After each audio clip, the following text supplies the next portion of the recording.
বৃন্দ আপনাদের সবাইকে স্বাগতম জানাচ্ছি জাভাস্ক্রিপ্টের এই ভিডিও টিউটোরিয়ালে। এই ভিডিওটি খুবই ইম্পর্টেন্ট একটি ভিডিও, কারণ পুরো জাভাস্ক্রিপ্ট ল্যাঙ্গুয়েজের একটি রোড ম্যাপ আমি আপনাদের সাথে শেয়ার করতে যাচ্ছি এই ভিডিওর মাধ্যমে। তো ইতিমধ্যেই আমি জাভাস্ক্রিপ্ট রিলেটেড প্রায় 102টির মতো ভিডিও তৈরি করেছি। এখানে দেখতে পাচ্ছেন জাভাস্ক্রিপ্টের প্লেলিস্ট রয়েছে এবং পুরো জাভাস্ক্রিপ্টের প্লেলিস্টে এখানে প্রায় 2.5 মিলিয়ন ভিউজ হয়ে গিয়েছে। আপনারা অন্যান্য প্লেলিস্টের মতো এই প্লেলিস্টটিও অনেক পছন্দ করেছেন, সেটা ডেফিনেটলি বোঝা যাচ্ছে।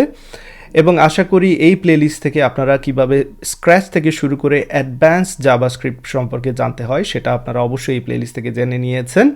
এবং সবচেয়ে পজিটিভ সাইড হচ্ছে এই প্লেলিস্টের, আমি প্রত্যেকটি বিষয় থিওরিটিক্যালি এবং প্র্যাকটিক্যালি দেখানোর চেষ্টা করেছি এবং আশা করি সেই বিষয়গুলো আপনাদের কাছে ক্লিয়ার হয়েছে। তো যারা এখনও শুরু করেননি বা যারা অলরেডি শুরু করেছেন, একটা বিষয় নিশ্চয়ই খেয়াল করেছিলেন যে এখানে জাভাস্ক্রিপ্ট বাংলা টিউটোরিয়াল 2 থেকে শুরু হয়েছিল। 1 নম্বর ভিডিওটা অনেক দিন ধরে মিসিং ছিল, প্রায় অলমোস্ট 2 বছরের মতো। আসলে সেই সময়টা পাচ্ছিলাম না যে সবগুলো বিষয় একসাথে করে একটা জায়গায় লিখে রাখার জন্য যে এই টপিকগুলো আমি কভার করতে যাচ্ছি এই পুরো প্লেলিস্টে। বাট এবার যেহেতু একটু সময় পেয়েছি সেটা কুইকলি করে নিচ্ছি। তো যারা জাভাস্ক্রিপ্টের প্লেলিস্ট দেখে নিয়েছেন ডেফিনেটলি আপনারা React.js এ মুভ করতে পারেন এবং আমার React.js এর প্লেলিস্ট তো রয়েছে এখানে দেখতে পাচ্ছেন। যাই হোক, ভিডিওর শুরুতে ইম্পর্টেন্ট বিষয় বলে নিচ্ছি, যারা জাভাস্ক্রিপ্ট শুরু করতেছেন বা যারা অলরেডি করে নিয়েছেন, এখানে যেটা মোস্ট ইম্পর্টেন্ট বিষয় হচ্ছে জাভাস্ক্রিপ্টে একটি ডকুমেন্টেশন রয়েছে যেখানে আমি থিওরিটিক্যালি এবং প্র্যাকটিক্যালি কোডগুলো অ্যাড করে দিচ্ছি। সো আপনারা চাইলে GitHub-এর এই ডকুমেন্টেশনে চলে যেতে পারেন, আমি ভিডিওর ডেসক্রিপশনে এই লিঙ্কটি অ্যাড করে দেব। তো চলুন এবার আমরা রোড ম্যাপে চলে যাই যে এই পুরো প্লেলিস্টে কী কী রয়েছে বা কী কী থাকবে যখন আপনি শুরু করছেন বা অলরেডি শুরু করে নিয়েছেন। তো পুরো রোড ম্যাপ সম্পর্কে এখানে এই ল্যাঙ্গুয়েজের একটা রোড ম্যাপ সম্পর্কে এখানে আমি আপনাদের ধারণা দিচ্ছি। তো শুরুতেই এখানে ইম্পর্টেন্ট বিষয়টা যেটা বলতে যাচ্ছি, এখানে এই যে রেড কালারের যে বিষয়গুলো দেখতে পাচ্ছেন, যে আমি প্রত্যেকটা বিষয়েরই চেষ্টা করেছি সেই বিষয়ে শেখানোর পর, থিওরিটিক্যালি ধারণা দেওয়ার পর সাথে সাথে সেই বিষয়ের একটি প্রোগ্রাম, অ্যাটলিস্ট একটি হলেও প্রোগ্রাম দেখানোর এবং সেই রিলেটেড একটি টাস্ক দেখানোর। অবশ্যই অনেকগুলো বিষয় এমনও আছে যেগুলোর জন্য আমি 5টি থেকে 6টি পর্যন্ত প্রোগ্রাম করেছি এবং আপনাদের টাস্ক দিয়েছি। সো আপনারা আমার সাথে থিওরিটিক্যালি জিনিসগুলো বুঝবেন, প্র্যাকটিক্যালি বিষয়গুলো আমার সাথে চেষ্টা করবেন, অ্যান্ড দেন আপনাদের জন্য টাস্ক থাকবে, অর্থাৎ আপনারা আপনার কী করবেন, অ্যাসাইনমেন্টের মতো কাজ করবেন এইখানে। তো ইন্ট্রোডাকশন টু জাভাস্ক্রিপ্ট, প্রথমেই যে টপিকটা হচ্ছে এখানে 1 নাম্বার টপিক, এবং ইন্ট্রোডাকশন টু জাভাস্ক্রিপ্ট অর্থাৎ জাভাস্ক্রিপ্ট কী, জাভাস্ক্রিপ্ট কেন শিখবেন, কীভাবে জাভাস্ক্রিপ্ট আপনার HTML এর সাথে অ্যাড করবেন, কীভাবে জাভাস্ক্রিপ্টে প্রিন্টিংয়ের কাজ করবেন, কমেন্টিংয়ের কাজ করবেন, কীভাবে বেস্ট প্র্যাকটিসের জন্য এনভায়রনমেন্ট সেট আপ করতে হয় অর্থাৎ ESLint, প্রিটিয়ার, এই বিষয়গুলো সম্পর্কে এই সেকশনে আমি আলোচনা করেছি। সেকেন্ড যে সেকশন রয়েছে অর্থাৎ টোকেন্সের ক্ষেত্রে আমি keyword, punctuators, escape sequence, data types, variable সম্পর্কে ধারণা দিয়েছি। একটা বিষয় এখানে খুবই ইম্পর্টেন্ট, প্রথম দিকে আমি ভিডিওগুলো যেগুলো তৈরি করেছি সেগুলোতে আমি শুধুমাত্র var ব্যবহার করেছি ভেরিয়েবল ডিক্লারেশনের জন্য, কিন্তু যখনই আমি ES6 সম্পর্কে আপনাদের ধারণা দেব সাথে সাথে লেট এবং কনস্ট সেগুলো চলে আসবে। সো প্রথম দিকে var কিওয়ার্ড ব্যবহার করার মাধ্যমে আপনি টায়ার্ড হওয়ার এখানে কোনো দরকার নেই বা এটা মনে করার দরকার নেই যে আমি লেট এবং কনস্ট ব্যবহার করব না। ডেফিনেটলি সিকোয়েন্স অনুযায়ী ভিডিওগুলো তৈরি করা, তাই ধৈর্য সহকারে ভিডিওগুলো দেখতে হবে। দেন ডেফিনেটলি অপারেটার্স, অনেকগুলো অপারেটার্স সম্পর্কে আমি ধারণা দিয়েছি, সেই অপারেটার্সের নামগুলো আমার ডান দিকে স্ক্রিনে রয়েছে। যদি বলি arithmetic operator, relational operator, logical operator, assignment operator, binary operator, specially bitwise operator, then হচ্ছে ইউনারি অপারেটর, টার্নারি অপারেটর বা কন্ডিশনাল অপারেটর যেটা বলে থাকি। তো এই সবগুলো অপারেটর রিলেটেড অনেকগুলো প্রোগ্রাম আমি করে দেখিয়েছি আপনাদের, যেমন হচ্ছে কীভাবে একটি নর্মাল ক্যালকুলেটর তৈরি করতে হয়, কীভাবে এরিয়া ক্যালকুলেশন করতে হয়, সেটা ট্রায়াঙ্গল হোক, রেক্ট্যাঙ্গল হোক কিংবা সার্কেল হোক, কীভাবে টেম্পারেচার ক্যালকুলেট করতে হয় এই অপারেটর ব্যবহার করে, দেন বিভিন্ন অ্যালজেব্রিক ফর্মুলাগুলো কীভাবে নিয়ে কাজ করতে হয় সেগুলো সম্পর্কে আমি ধারণা দিয়েছি। অর্থাৎ অপারেটর শেখার পর সেই অপারেটর রিলেটেড অনেকগুলো প্রোগ্রামও করে দেখিয়েছি এবং আপনাদের টাস্কও দিয়েছি। 3 নাম্বার যেটা মোস্ট ইম্পর্টেন্ট বিষয়, যে কোনো প্রোগ্রামিং ল্যাঙ্গুয়েজের ফান্ডামেন্টাল, যেটা হচ্ছে কন্ট্রোল স্টেটমেন্ট। তো প্রথম দিকে এই যে টোকেন্স যে কোনো প্রোগ্রামিং ল্যাঙ্গুয়েজের ফান্ডামেন্টাল, এই বিষয়গুলো প্রায় প্রত্যেকটা প্রোগ্রামিং ল্যাঙ্গুয়েজেই থাকে। 3 নাম্বার যে বিষয় কন্ট্রোল স্টেটমেন্ট, প্রায় প্রত্যেকটি প্রোগ্রামিং ল্যাঙ্গুয়েজে থাকে, অর্থাৎ ইফ এলস কীভাবে কাজ করে, সুইচ কীভাবে কাজ করে, লুপ কীভাবে কাজ করে, ব্রেক, কন্টিনিউ, এই কিওয়ার্ডগুলো নিয়ে কীভাবে কাজ করতে হয় সেগুলো ডেফিনেটলি আপনার যে কোনো প্রোগ্রামিং ল্যাঙ্গুয়েজের ক্ষেত্রে মাস্ট জানাই লাগবে। তো এখানে আমি কন্ডিশনাল কন্ট্রোল স্টেটমেন্ট অর্থাৎ ইফ এলস, সুইচ এগুলো ব্যবহার করে কিছু প্রোগ্রাম করে দেখিয়েছি। প্রথমে থিওরিটিক্যালি ধারণা দিয়েছি যে ইফ এলস, সুইচ এগুলো কীভাবে কাজ করে, অ্যান্ড দেন কীভাবে এগুলো সাহায্যে প্রোগ্রাম তৈরি করতে হয়। ধরা যাক পজিটিভ নেগেটিভ নাম্বার কীভাবে এখানে সিলেক্ট করতে হয়, বা কোনো একটা নাম্বার কোনো একটা নাম্বার সেটা দুইটি নাম্বার থেকে কোনো একটা নাম্বার আপনি স্মল নাম্বার খুঁজতে যাচ্ছেন, লার্জেস্ট নাম্বার খুঁজতে যাচ্ছেন, সেটা কিভাবে করবেন। দেন কোনো একটা ক্যারেক্টার সেটা ভাওয়েল না কনসোনেন্ট সেটা কিভাবে নির্ধারণ করবেন। দেন কোনো একটা ইয়ার সেটা লিপ ইয়ার কিনা না সেটা কিভাবে নির্ধারণ করবেন। এই বিষয়গুলো আমরা আসলে এই কন্ডিশনাল কন্ট্রোল স্টেটমেন্টে আমরা কি করেছি, কভার করেছি। দেন লুপ কন্ট্রোল স্টেটমেন্টে আসলে এখানে অনেকগুলো প্রোগ্রাম আমি করেছি, সেগুলো আসলে এখানে বলে শেষ করতে পারবো না, তাই আপনারা যখন প্লে লিস্টে আসবেন অবশ্যই সবগুলো সিকোয়েন্স অনুযায়ী পেয়ে যাবেন। দেন ফাংশন, যেটা আসলে প্রত্যেকটি প্রোগ্রামিং ল্যাঙ্গুয়েজে আরেকটি ফান্ডামেন্টাল বিষয়। ফাংশন কিভাবে ডিক্লেয়ার করতে হয়, কিভাবে ফাংশনে প্যারামিটার পাস করতে হয়, কিভাবে ক্যালকুলেশনের পর বা কোনো কিছু রিটার্ন করতে হয় ফাংশন থেকে, সেই বিষয়গুলো সম্পর্কে আমি ধারণা দিয়েছি।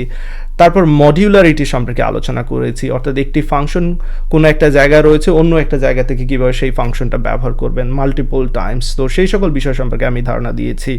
অ্যান্ড দেন কীভাবে অবজেক্ট নিয়ে কাজ করতে হয়। জাভাস্ক্রিপ্টে অবজেক্ট খুবই ইম্পর্ট্যান্ট একটা বিষয়। এই অবজেক্টেই আসলে অবজেক্টের আন্ডারে এরে রয়েছে অনেকগুলো বিষয় রয়েছে, তো সেই জন্য জাভাস্ক্রিপ্টে আসলে অবজেক্ট শেখাটা খুবই ইম্পর্ট্যান্ট। কীভাবে অবজেক্ট ডিক্লেয়ার করতে হয়, কীভাবে অবজেক্টকে আপনি ব্যবহার করবেন আপনার প্রোগ্রামিংয়ে, দেন সেই অবজেক্টের বিভিন্ন মেথডস রয়েছে সেগুলো নিয়ে কিভাবে কাজ করবেন। তো সেই সকল বিষয় সম্পর্কে আমি বিস্তারিত আলোচনা করেছি। কনস্ট্রাক্টর কিভাবে ব্যবহার করতে হয়, কিভাবে অবজেক্টের মধ্যে মেথড ব্যবহার করতে হয় সেই সম্পর্কে ধারণা দিয়েছি। তো ইতিমধ্যে বলেছি এরের যে টাইপটা রয়েছে সেটা অলরেডি অবজেক্টের আন্ডারে পড়ে, সো এরে নিয়ে অনেক ঘাটাঘাটি করেছি এই প্লেলিস্টে। আশা করি সেই বিষয়গুলো আপনারা শিখতে পারবেন অনেক ভালো করে। দেন মেথডস সম্পর্কে যদি স্পেশালি বলি, array related methods, number related methods, string related methods, and then date object related methods, math object related methods, অনেকগুলো মেথডসের ব্যবহার আমি আপনাদের দেখিয়ে দিয়েছি। অর্থাৎ এই অবজেক্টগুলোর সাথে কী কী মেথড ব্যবহার করা যায় সে সম্পর্কে বিস্তারিতভাবে এই প্লেলিস্টে আমি আলোচনা করেছি। এক্সেপশন হ্যান্ডেলিং অন্যান্য প্রোগ্রামিং ল্যাঙ্গুয়েজের মতোই এখানে জাভাস্ক্রিপ্টও এক্সেপশন হ্যান্ডেলিংয়ের বিষয়টা রয়েছে। এক্সেপশন হ্যান্ডেলিংটা খুবই ইম্পর্টেন্ট, কারণ ধরা যাক আপনার প্রোগ্রামের কোনো একটা জায়গায় ভুল কোনো কিছু হলো, কোনো একটা এরর ধরা পড়লো, সেই এররের কারণে একটি এররের কারণে পুরো আপনার 1000 লাইনের প্রোগ্রামটা থেমে গেল জাস্ট একটি লাইনের প্রবলেমের কারণে, সেটা ডেফিনেটলি আপনি চান না। বা ইউজার ইনপুট দেওয়ার সময় কোনো একটা ভুল ইনপুট দিয়ে দিল, আপনি ইউজারকে বললেন নাম্বার ইনপুট দেওয়ার জন্য, ইউজার দিয়ে দিল স্ট্রিং, তো ইউজারের সেই ভুলের কারণে আপনার পুরো প্রোগ্রামটা থেমে গেল, পুরো প্রজেক্টটাই বন্ধ হয়ে গেল, সেটা ডেফিনেটলি আপনি চান না। তো সেই জন্য আপনাকে জানতে হবে কীভাবে এক্সেপশন বা এররকে হ্যান্ডেল করতে হয়। তো এখানে এক্সেপশন হ্যান্ডেলিং থেকে ট্রাই, ক্যাচ, ফাইনালি, এররের টাইপ এবং কিছু বেস্ট প্র্যাকটিস সম্পর্কে আমি এই সেকশনে আমি কভার দেওয়ার চেষ্টা করেছি।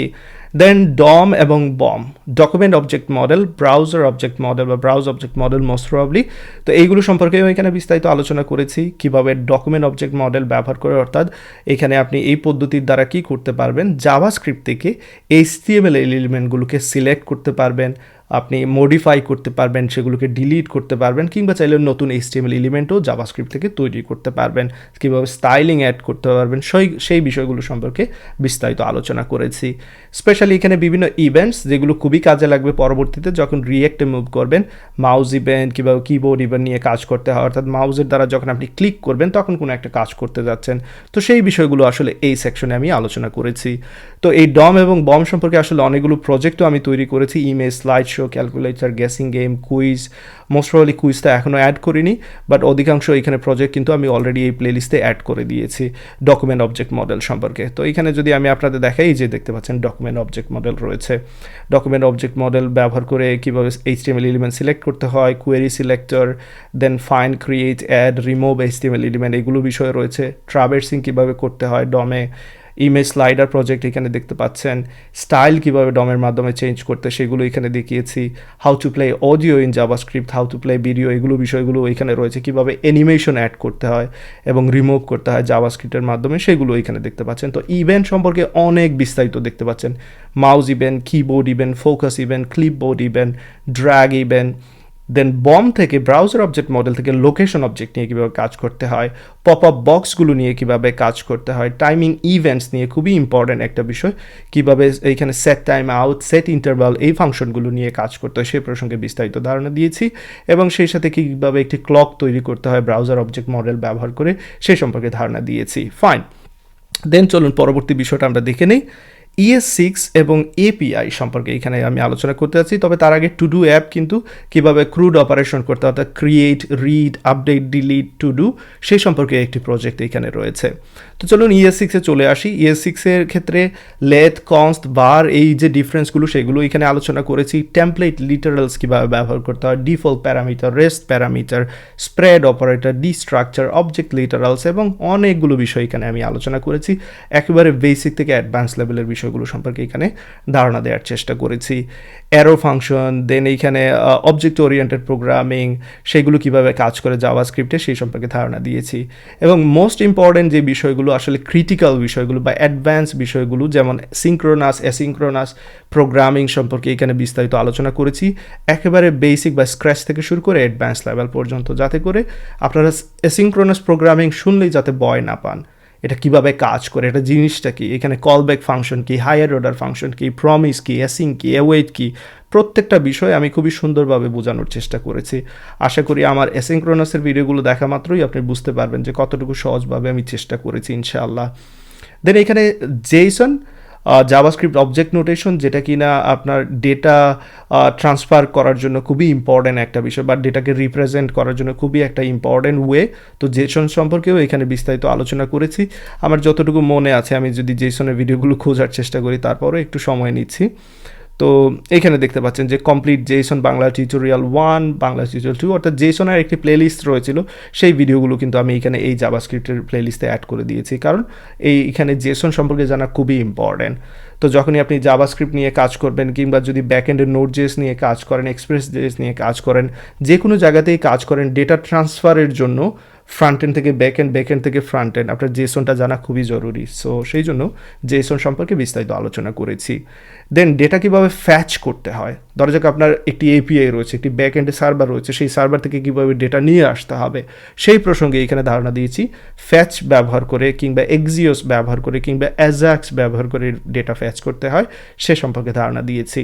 ডেটা ফ্যাচ করার পর বা কোনো একটা কাজ করছেন আপনি ডেটা নিয়ে, হয়তো বা সেই ডেটাটাকে আপনি, সেই ছোটো ডেটাটাকে হয়তো বা আপনি লোকাল স্টোরেজে স্টোর করতে চাচ্ছেন, আপনার ব্রাউজারে স্টোর করে রাখতে চাচ্ছেন। ধরা যাক কোনো একজন ইউজার শপিং করছে, শপিংয়ের জন্য সে দুইটি প্রোডাক্ট সিলেক্ট করলো, সেই দুইটা জিনিস কিনতে চাচ্ছে। সো এই দুইটা প্রোডাক্টের বিস্তারিত যে ডিটেলসগুলো, প্রাইস কত, ডেসক্রিপশন কি, এগুলো স্টোর করার জন্য চাইলে আপনি লোকাল স্টোরেজ ব্যবহার করতে পারেন, কিংবা চাইলে ইউজারের নেম, পাসওয়ার্ড, এগুলো স্টোর করার জন্য আপনি চাইলে লোকাল স্টোরেজ ব্যবহার করতে পারেন। তো লোকাল স্টোরেজ সম্পর্কে অনেক আলোচনা করেছি ইন ডিটেলস, অর্থাৎ আপনার ব্রাউজারে যদি কোনো ডেটা আপনি স্টোর করতে চান, চাইলে লোকাল স্টোরেজ ব্যবহার করতে পারেন। এছাড়াও এই প্লেলিস্টে আমি প্রজেক্ট সম্পর্কে আলোচনা করেছি, কয়েকটি প্রজেক্টের ব্যবহার আপনাদের দেখিয়ে দিয়েছি, কীভাবে HTML, CSS এবং জাভাস্ক্রিপ্ট ব্যবহার করে প্রজেক্ট তৈরি করতে শেষ প্রসঙ্গে ধারণা দিয়েছি। তো এই ছিল পুরো জাভাস্ক্রিপ্টের একটা রোডম্যাপ। এইখানে আমি ম্যাপ, ফিল্টার, রিডিউসার, অনেকগুলো ইম্পর্টেন্ট ফাংশনের ব্যবহারও আমি আপনাদের দেখিয়ে দিয়েছি, যেগুলো কিনা প্রতিদিনের কাজেই ব্যবহার করতে হয়। তো আশা করি এই প্লেলিস্টটি কমপ্লিট করার পর ডেফিনেটলি বুঝতে পারবেন যে এখানে যে রোডম্যাপ সম্পর্কে আমি সোফার বলেছি সেটা কতটুকু কাভার দিয়েছি। ডেফিনেটলি এখানে 100% প্রত্যেকটা বিষয় যেগুলো আমি কাভার দিয়েছি সেগুলো এখানে মেনশন করেছি, এক্সেপ্ট হয়তোবা কুইজ প্রজেক্টটা এখনও অ্যাড করিনি, যেটা হয়তোবা অ্যাড করে দেবো ইনশাআল্লাহ খুব শীঘ্রই। এবং এইখানে যদি চেক করি, সেছাড়া তেমন কিছু দেখতে পাচ্ছি না যে আমি মিসিং করেছি। হয়তোবা রিডিউসারের ফাংশনটা আমি খুব শীঘ্রই এই প্লেলিস্টেও অ্যাড করে দেবো। এখানে দেখতে পাচ্ছি ফাইন ইন্ডেক্স, এখানে স্টার্ট উইথ অ্যান ইন্ডেক্স, অনেক কিছু রয়েছে, অনেকগুলো বিষয় সম্পর্কে আলোচনা করেছি।